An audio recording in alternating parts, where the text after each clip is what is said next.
Hello বন্ধুরা, আমার চ্যানেলে তোমাদের স্বাগত। আজকে আমি তোমাদের সঙ্গে শেয়ার করব একটি অভিনব রেসিপি। সেটি হলো আলু ও টমেটো একসাথে করে ভর্তা। এই রেসিপিটি বানানোর জন্য সবার প্রথমে আমি নিয়েছি পোড়া আলু ও পোড়া টমেটো, যেগুলো আমি আগে থেকেই উনুনে পুড়িয়ে রেখেছিলাম।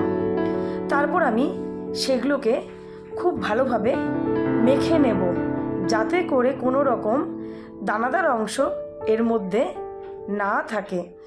তো এর মধ্যে আমি এখন ধীরে ধীরে সমস্ত উপকরণ যুক্ত করব।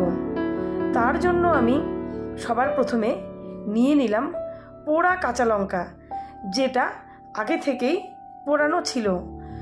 তো তারপর এখানে সামান্য পরিমাণ পেঁয়াজ কুচি যুক্ত করলাম এবং তার সাথে কিছুটা ধনেপাতা কুচিও আমি এখানে যুক্ত করলাম। তারপর আমি সমস্ত মিশ্রণটিকে আরও ভালোভাবে মেখে নিচ্ছি, যাতে করে এটার টেস্ট আরও ভালো হয়।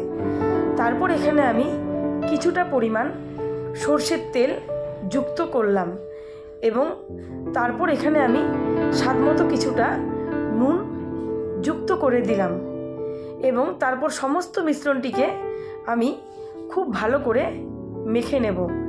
তো বন্ধুরা, তোমরা দেখতেই পাচ্ছ আমি সমস্ত মিশ্রণটিকে আমি আরও ভালো করে মেখে নিচ্ছি।